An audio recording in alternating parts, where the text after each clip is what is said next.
Hey guys, Todd here with Great Escape Farms. Today I'm going to give you a tour of my perennial sheet mulch garden, and also I do have some annual plants in here, and I will be following my guide here that kind of shows me what's going on. Some of the perennial stuff in here is actually labeled so I can keep it straight.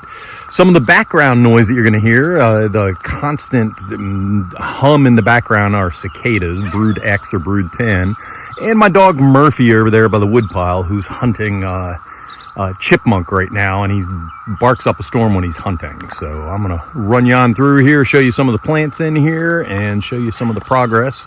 Also in the video notes, I'll include some of the links to previous videos as to include putting this together, how different layers and stuff I've added on, and different progress that we've made through the years.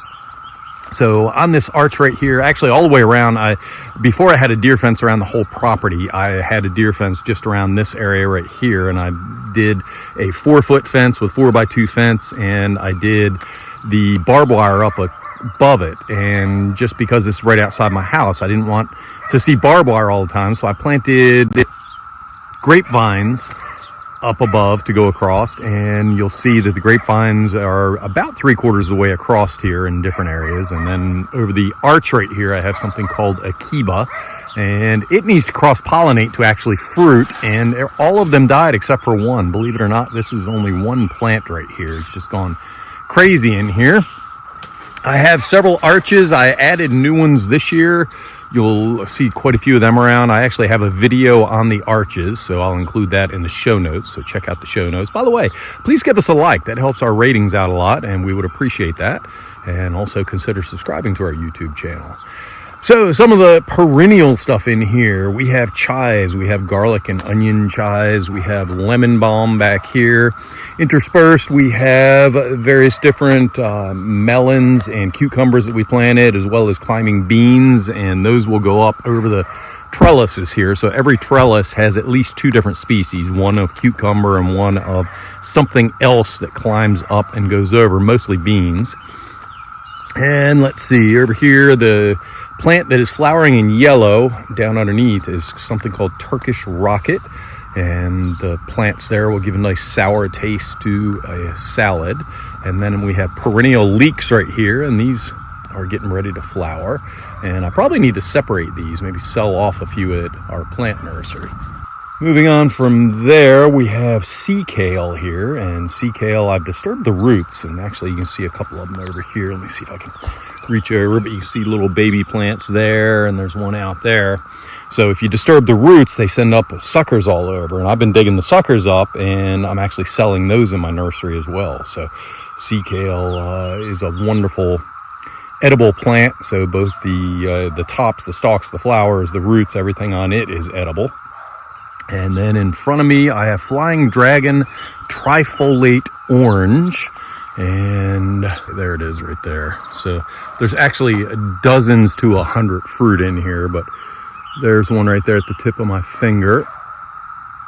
And the reason I'm not reaching in there, as you can see right in between the camera and my hand, is a great big thorn. And this thing is loaded with different thorns. Let me back up here and give you a better shot of it. So it's probably about 8-10 foot tall now. Been here for 3 years, I believe. Love this stuff. I got it from a nursery called ediblelandscaping.com. So check them out. They have a lot of unique edible plants and things, and they do ship. Down here is something called mint root, and down underneath the ground is a little tuber that is edible. So enjoying mint root. And then I have some annuals here. I have several different tomato plants coming up, and let's wander around here. I have several different pepper plants down here, if I can. And this is a Carmen jewel bush cherry here, and you can see we have some cherries in there that are ripening up. It is a bush, not a tree, and you can prune it to be so, although I'm letting it get kind of tall here. And the fruit is kind of a cross between a sweet cherry and a sour cherry, and it's a little bit smaller than Bing cherry or something like that. It's about the same size, maybe a little bit smaller than a true sour cherry that you would make different pies and stuff like that out of. And dispersed throughout here, I have various different blueberry plants that I bought on sale at Lowe's. So this is probably a $3 blueberry plant right here. And if I find them on sale, I'll put them in. I have different zucchini and all growing in here. You can see these plants right here, nasturtium. I have a lot of those. They are flowers as well as edible. So the leaves and the flowers are edible. Kind of tastes like black pepper. This over here is a Joel bush cherry, and it's not looking that great. It has a lot of fruit on it, but it's looking a little sad. So don't know how well it's doing. In front of me here is a chi tree, and I have a bunch of fruit on this. So you can see the little balls on here. The fruit is a little bit larger than a marble when it ripens. It'll be ripening in the late August to late September time frame, over kind of a long period of time. And it's kind of a cross between a raspberry and a watermelon. So very, very unique flavor to it. So hopefully it's looking like we'll get a lot of fruit this year. So hopefully we will. Down here we have some horseradish, and I disturbed the roots this year because we actually harvested some and it popped up all over the place. So I snagged a few of these and I'm selling it in the nursery, and looks like I need to dig some more up, either just plain weed it or dig it up and sell it at the nursery. And this guy, look at these fruit here. This is something called honeyberry, and it ripens about a month before blueberries and has a similar flavor, although the fruit here is actually a little bit larger. And if the fruit sits longer, it gets sweeter, but I haven't had enough fruit for that to happen because I was competing with the birds. But there's so much fruit on here right now, I am letting some of it go a little bit longer, and it is just doing wonderful. And let's see, let's stick with this side here. So I have another arch, and I have beans growing on each side, as well as some cucumbers in the back. Over here I have radish, beets. Okay, so I have arugula growing there. And let's see, we covered the beans and all. Comfrey here.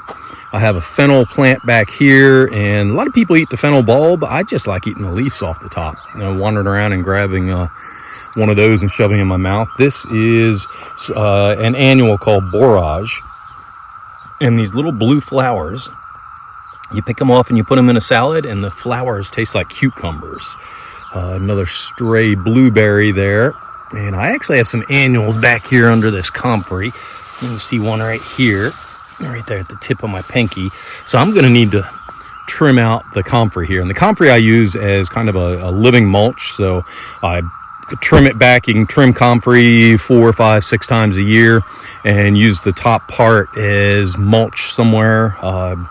It is a dynamic accumulator, so it sends a taproot down very, very deep, mines for minerals, and brings them up to the top. And so I need to cut some of those. You can see in the back here I have grapes that are just starting to flower there, and hopefully they cross-pollinate with some of the other grapes here, and we could end up with a ton of grapes here. And as I pan over and you see these red things here, that is a gumi bush, and we have tons and tons of gumi fruit there. I need to get to eating that. Again, I can't even keep up with the birds can't keep up with it, so there's plenty for me to share with the wildlife here, just because it's fruiting in such abundance. Here in front of it is a Korean bush cherry, and I know that there's fruit on there. I saw a lot of fruit, but all it fruits on old growth, and this is all new growth, so the fruit is hidden. Oh, there's one right there, just starting to ripen. Let me see if I can. So you can see one there, and it's not like it's a whole bunch like that. It's dispersed throughout. So there's probably 100 different fruit on here, but it's all dispersed throughout. So you got to look a little bit to find it. Over here I have some dill weed, some of it going to seed, right next to some yarrow, and the yarrow is getting ready to flower. And then up here I have a Viking aronia plant.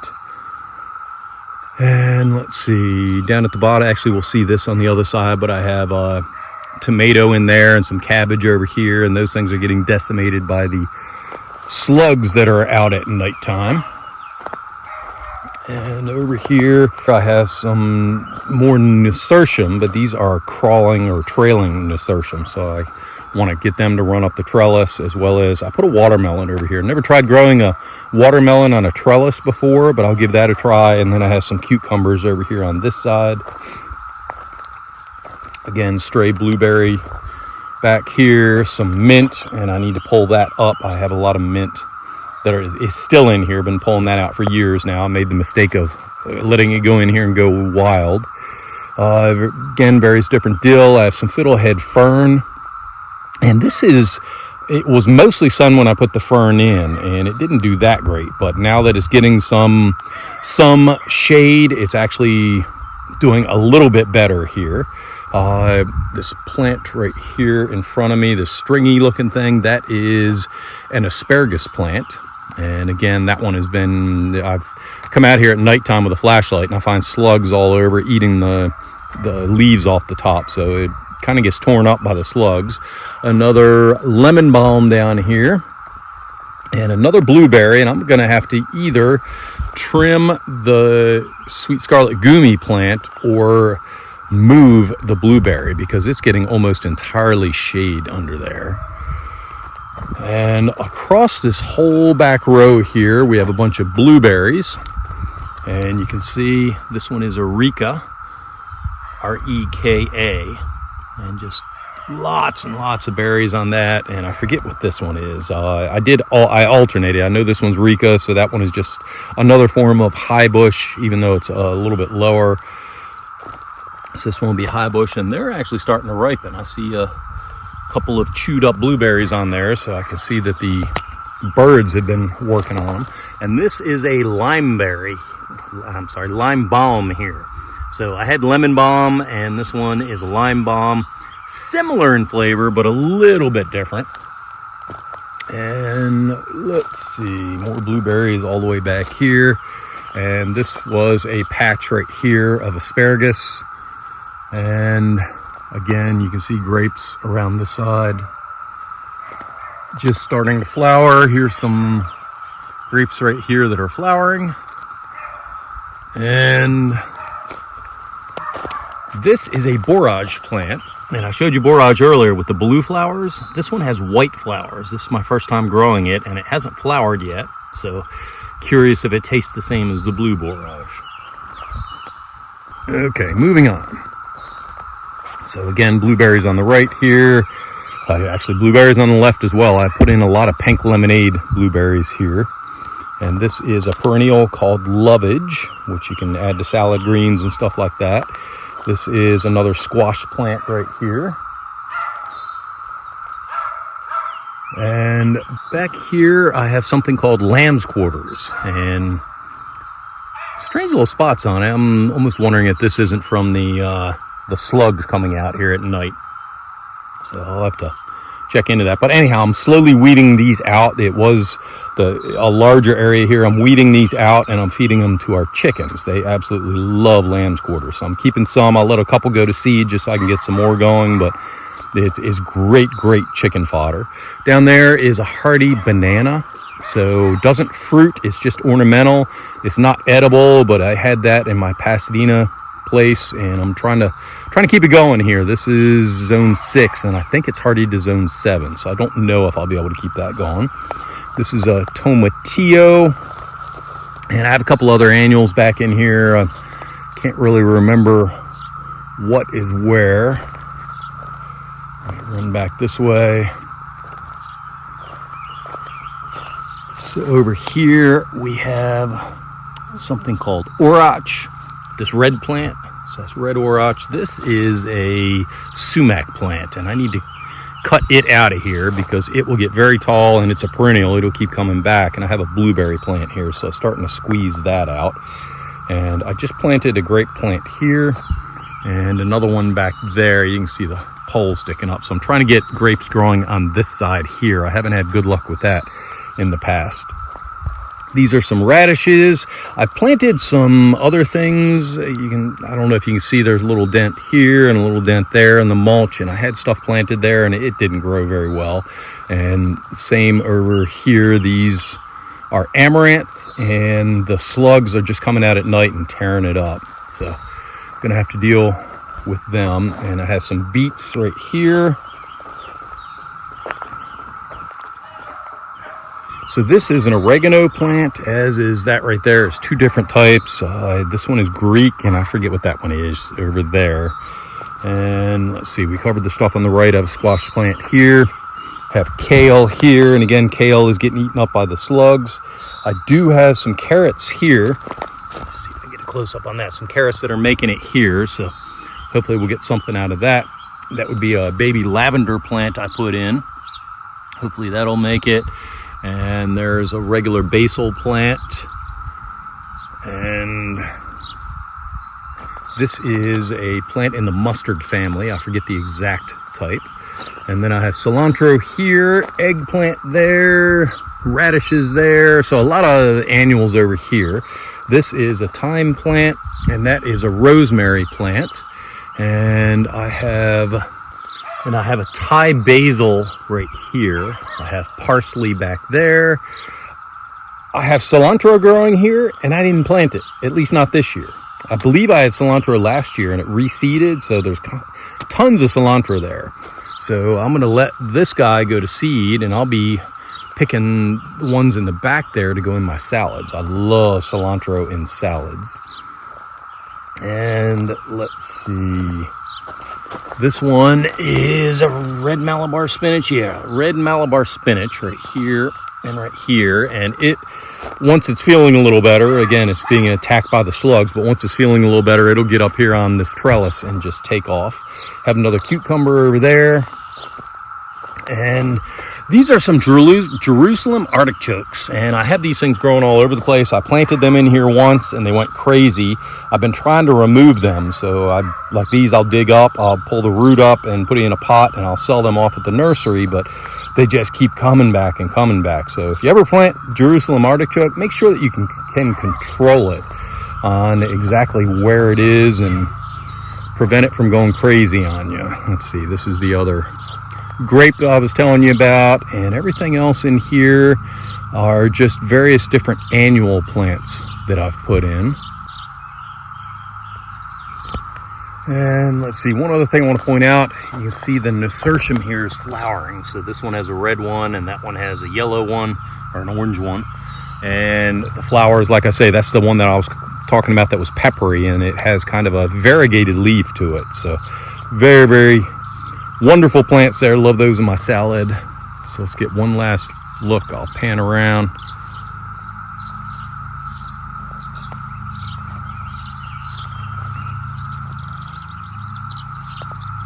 And that's it for this approximately 40-foot by 50-foot garden area, my perennial mulch garden.